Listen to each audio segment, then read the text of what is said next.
Hello, New York Giants fans, and welcome to a new edition of the Valentine's Views podcast here on YouTube. Please like, share, and subscribe to support the channel. All right, it's week 17. 2-13 Giants are facing the Indianapolis Colts, last home game of the 2024 NFL season. It's really pretty pointless at this point to make a prediction. It's pretty pointless to discuss anything really in regards to the Giants Colts matchup. So I thought what we would do here on today's edition of the show would be to answer some mailbag questions. Those of you who read Big Blue View know that I do a weekly mailbag each Saturday at Big Blue View. You can send questions to that by emailing bigblueview@gmail.com, and I'll get to as many as I can, get to the best ones, get to whatever I can answer with a legitimate, reasonable answer. And what I wanted to do today is get to some of the questions that have been sent in that I'm not going to be able to include in this week's mailbag. Some questions maybe that have been sitting for a couple of weeks that are good questions maybe, but that I haven't been able to answer yet, or that are asked in a slightly different way, than other questions that I have answered. So let's get to a few of your questions right now, and we'll see what sort of trouble I get myself into.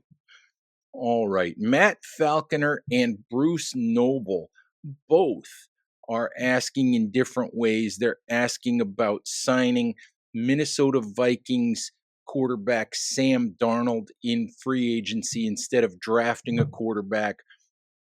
Matt mentions the idea of using the number one overall pick on Colorado cornerback slash wide receiver Travis Hunter, and Bruce mentions the possibility of using the other picks to supplement offensive line, cornerback, now, the myriad other positions that the Giants need help in. And maybe Bruce's question, although he doesn't ask it specifically, maybe Bruce's question leads into the idea of signing Darnold and trading down to collect other assets. But let me first talk about the Sam Darnold aspect of this. Guys, I think that in reference to Darnold, I think that Sam Darnold has played his way out of any conversation of him being a bridge quarterback, a 1-year quarterback, a placeholder quarterback, a guy who simply keeps a seat warm, for a young quarterback to come in and develop and eventually take over that job. I don't think either one of you are asking about Darnold in that particular way, but I just wanted to clarify, for folks who are thinking of Darnold, who's having a great year in Minnesota. Some folks think he should get some support for MVP, as the Vikings march toward a playoff spot and perhaps a deep playoff run. But I think that Darnold is a guy who will enter the free agent market if the Vikings actually let him get to the market. I think Darnold will enter the market looking for a large multi-year deal. I've seen $50 million a year thrown around for Sam Darnold. And if you went crazy a couple of years ago about the Daniel Jones $40 million a year contract, I'm sure that $50 million a year for Sam Darnold makes you a little bit squeamish. And when it comes to signing Sam Darnold, I understand the temptation. I understand why people are asking about that. But you have to also look at the Daniel Jones situation. What happened to the New York Giants? They had 3 years of evidence with Daniel Jones, and then in his fourth year, his first year with Joe Shane as GM and Brian Daboll as head coach, he had the best year of his career. The Giants looked at that evidence and thought, boy, that's pretty good. It's hard to find, top tier quarterbacks. We think there's more meat on the bone. We think maybe he can continue to get better. And they gave him the 4-year, $160 million contract. Obviously, only 2 years of that guaranteed. My question, and the thing that makes me hesitant about Sam Darnold, is we've seen 5 or 6 years of bad Sam. 2018 with the Jets, and we saw him, float around and be a backup. We saw him fail in Carolina. We saw him be a backup in San Francisco and never really play. This year, in what really is his 7th year in the NFL, we saw him play, and we're seeing him play well, truly well, for an extended period of time, for an entire season. We're seeing that for the first time. Do you trust that? Do you trust that away from Kevin O'Connell, an excellent offensive coach, an excellent play caller, away from Justin Jefferson, away from Jordan Addison, away from all of those weapons that he has in Minnesota, away from that great defense that makes it so that the Vikings don't have to go out and score 30, 35 points every game to go out and win. Do you trust that the Sam Darnold you're seeing in 2024 is the one that you would be getting if you sign him, if you're the New York Giants or any other team that goes out to sign him? Or are you going to get the same guy that you saw for the first 6 years, a guy who flashes and then falls back into bad play, a guy who sees ghosts, a guy who makes mistakes, a guy who turns the ball over, a guy who's just not good enough to be your franchise guy, a guy who's not good enough to build around? So that's the question that you have to ask yourself if you're the Giants or if you're any team thinking about Sam Darnold. Is he worth that major multi-year investment that he's probably going to find on the open market? And can you guarantee that what you're seeing in 2024 is what you're going to get from Sam Darnold? But the other part of that question is Travis Hunter. And Travis Hunter is a terrific player. Most analysts, I think, see him as probably a full-time NFL cornerback, part-time NFL wide receiver. Giants could definitely use one of those.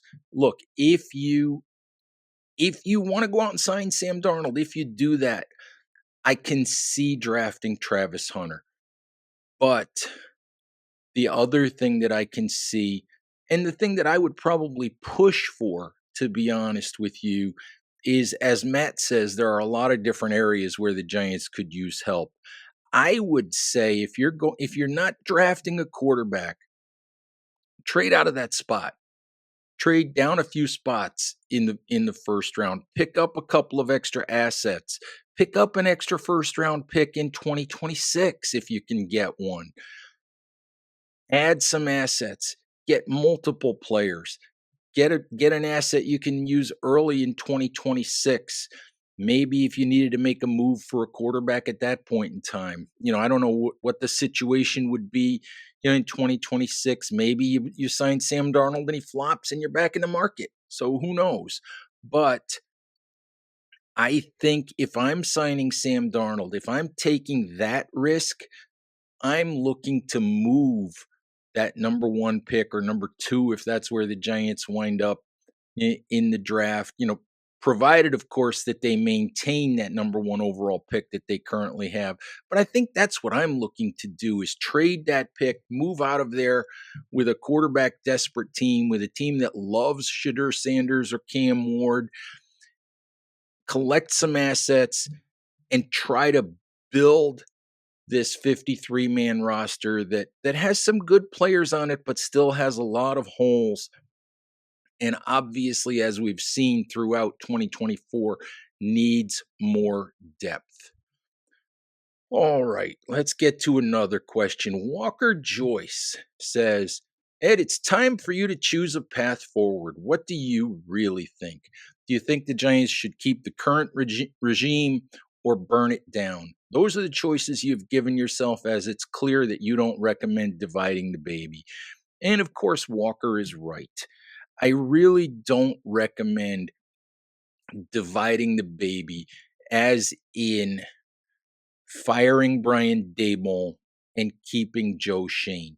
I think that's what the Giants might do, especially if Joe Shane has gone to ownership and said, "Look, I love Brian. He's my friend, but I don't think Brian is getting the maximum out of this roster. I think this should not have been a two-win team. I think we should have been much better than this. I think that we need to try a different coach to try to maximize what's here as we also continue to build this roster." So if if that's where Joe is, then maybe it'll work. But I have reservations. You have Brian Dable and Joe Shane both on 5-year contracts, which means they both have 2 years left. They've been joined at the hip since both came from Buffalo, Joe first and then hiring Brian to be the head coach. They've been joined at the hip. They have consistently said they make all of their decisions together, and I believe that they do. I, maybe Joe Shane overrules Brian on some things, but I think that there is a collaborative effort between them at all times. I don't think they're working against each other. I don't think they have differing visions for what they want. And obviously 2 and 15, 2 and 13 isn't what they want, but I do think that they are on the same page, and when decisions get made, I do think that it's not one guy saying this is the way it's going to be, whether you like it or not, or I'm the head coach, these guys are going to play despite what the front office thinks. I do think that they work together. They're on the same timeline, and I like that. So for me, Walker, for me, I don't want to see a new head coach come in and get a 4 or 5 year contract while the general manager is on a 2 year contract, because then you have guys working on different tracks. Then you have a situation where I seriously doubt that Joe Shane is going to get to make this hire if they fire Brian Daboll. I think ownership would make this hire, and Joe would simply have to learn to work with whoever the head coach is. And that doesn't always work. It didn't work for Dave Gettleman and Joe Judge. It doesn't work most of the time, where you're sort of entering guys into a forced marriage where maybe their philosophies aren't the same, where their timelines aren't the same. You open up the possibility of guys running to ownership and saying, "Well, the GM won't give me the players that I want," or the GM running to the head coach and or running to the ownership and saying, "Well, I've given this guy all this talent at whatever position, and he's not utilizing it. He's not maximizing it. He doesn't know what to do with the players that I'm giving him." So you just set up opportunities for failure. I like the idea of both guys on the same timeline. And yes, I've made the case for Brian Daboll and Joe Shane to stay. And despite 2 and 13, despite the fact that the Giants are probably going to go 2 and 15, I can still make the case for those two guys to stay together. I can also make the case for the Giants to go out and find a new GM and a new head coach. Though I'll be honest with you, I don't know who those guys are going to be.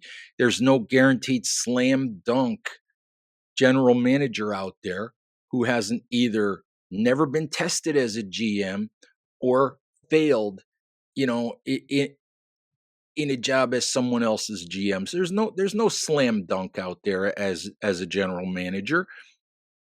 And there's pros and cons to every head coaching candidate. Ben Johnson, Mike Vrabel, Brian Flores, if you want to put him in the mix, Liam Cohen, the offensive coordinator right now at Tampa Bay. There's Pete Carroll, for crying out loud, 73 years old, wants back into coaching and is said to want to have some interest in the Chicago Bears job. Maybe he would have interest in the Giants job too if it comes open. I don't know. But there's pros and cons to every head coaching candidate you can think of out there. So I don't know what the right answer is. My preference is this: you either keep both or you fire both. And if you keep both with the intention of letting them run through their 5 years of their contract, which means letting them have the 2025 and 2026 season to draft their quarterback in 2025, work with and develop that quarterback for 2 years. Because I think that what this has to be about is what is best for the next quarterback. If you keep Brian Dable and Joe Shane, they have no choice but to go out and draft Cam Ward or Shedeur Sanders, pretty much. If you bring in a new GM and a new head coach, maybe you can give them a grace period of a year to put a placeholder in place to try to build the roster and get their guy a year later. But whatever you're going to do here has to be about what you think is best for whoever the next quarterback is going to be. And for me, whether it's Shane and Dable or whether it's new GM and new head coach to be named later, for me, it's keeping those two very important people, very important positions on the same timeline, on the same track. So sorry, Walker, I still didn't pick a side here, but that's how I feel. Either the current GM and the current head coach both stay, or they both go. And to me, either way, I think I can live with at this point. But that's how I see it. I just don't want to see Giants ownership take the half measure of splitting the head coach and the general manager and putting each on different timelines. All right. Let's see. Michael Tintrup asks, he says, I'm already reading that the Eagles might sit their starters for the Giants game in week 18 while they await the start of the playoffs. In a hypothetical scenario where a team like the Eagles has already clinched a playoff spot and chooses to rest or protect their top players, but the opposing team, obviously not the Giants, is still contending for a playoff spot, would the league step in to prevent the resulting imbalance, on the field, from impacting the playoff races? Michael, I think the answer to that is no. I can't recall a time when the league ever stepped in and told an NFL team, you have to play your starting quarterback. You have to play your superstar running back. You have to play your superstar defensive tackle. You can't do what you think is best for the franchise. We are going to force you to do what we think is best for the league. I simply don't think that that's feasible. I don't think that's something that the NFL would do. I could be wrong here, but as I said, I don't think I can remember, the league ever stepping in and demanding that certain players play, in a season-ending game, or that certain players, are that a team play its starters, whatever. I don't think you can do that. I think you have to allow teams to do what they think is best for themselves. The Philadelphia Eagles are trying to win a Super Bowl.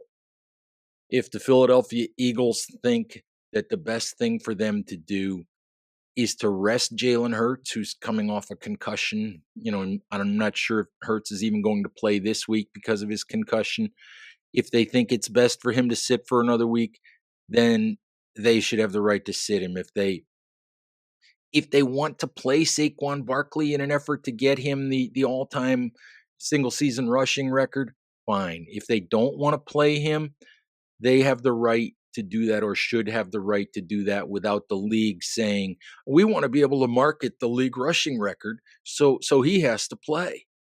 So, because that's not what might be best for the Eagles in their effort to win a Super Bowl. So, for me, I just don't see that as feasible. I understand years ago the Giants playing against the Patriots in that week 17 game, losing by only a field goal, I think it was. I understand, how much praise they got and how that helped catapult them to an unlikely Super Bowl run, but every situation is different, and I think no matter what the competitive balance is, I think you have to leave that up to teams, and just because a team doesn't start a couple of its star guys doesn't always mean that it's definitely going to lose a game or whatever. So you still have to go out there on the field and play.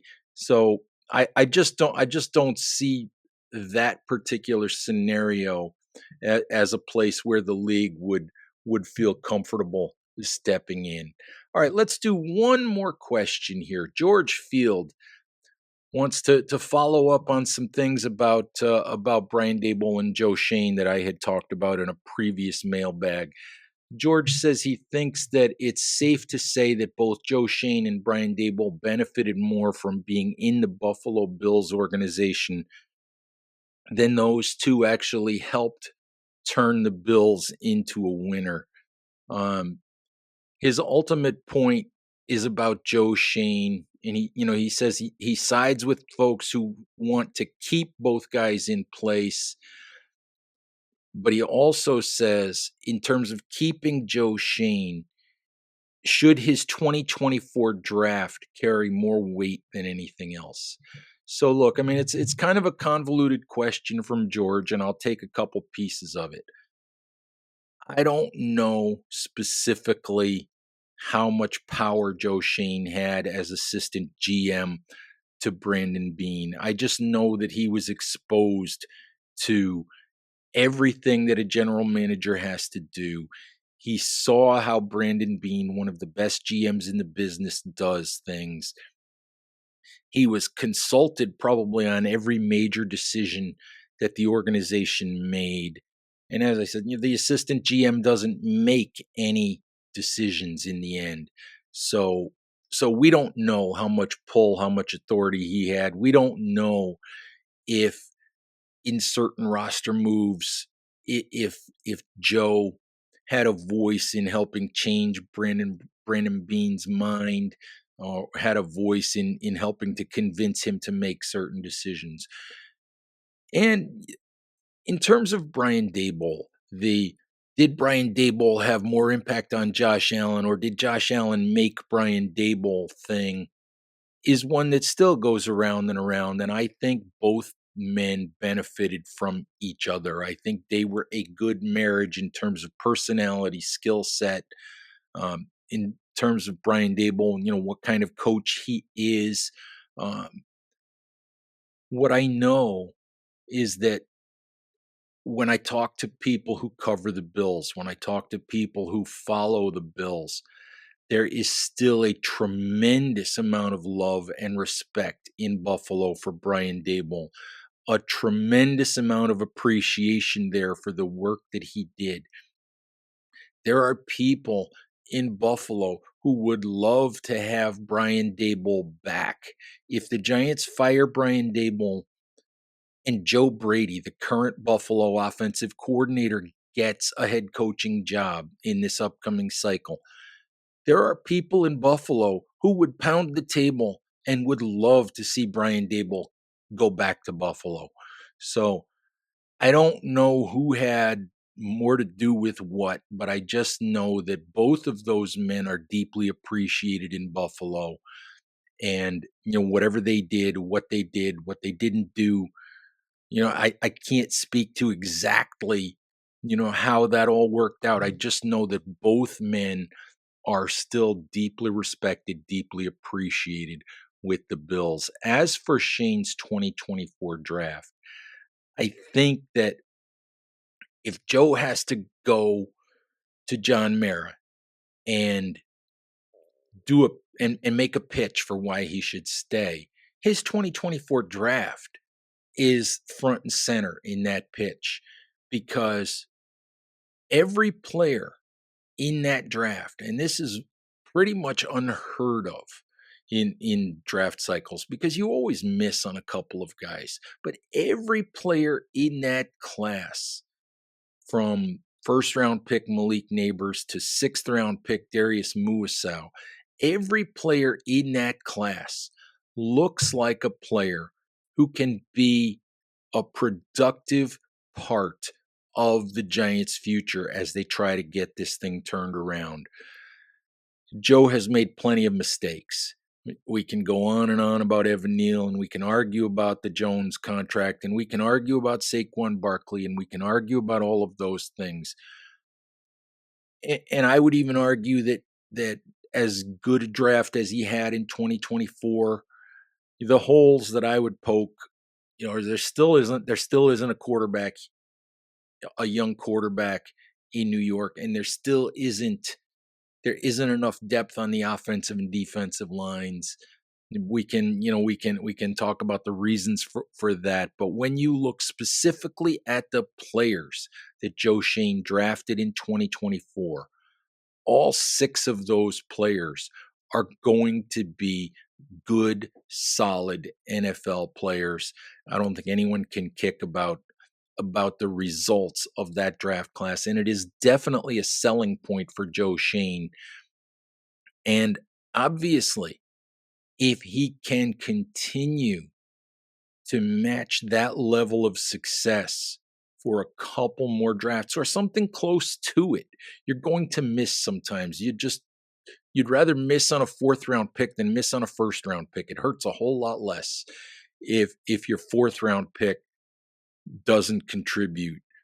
If your first round pick, like Evan Neal, doesn't contribute, then you're chasing something that you used a high asset on, and that sets you back when you're trying to build something. So I think the 2024 draft is a huge selling point for Joe Shane. We'll see what happens here over the next couple of weeks. But folks, I think that's probably a good place for me to call it a day here. Hope you've enjoyed this video version of the Big Blue View mailbag. So thanks as always for watching. Please stay safe out there. Take care of each other, and we'll talk to you soon. Bye bye.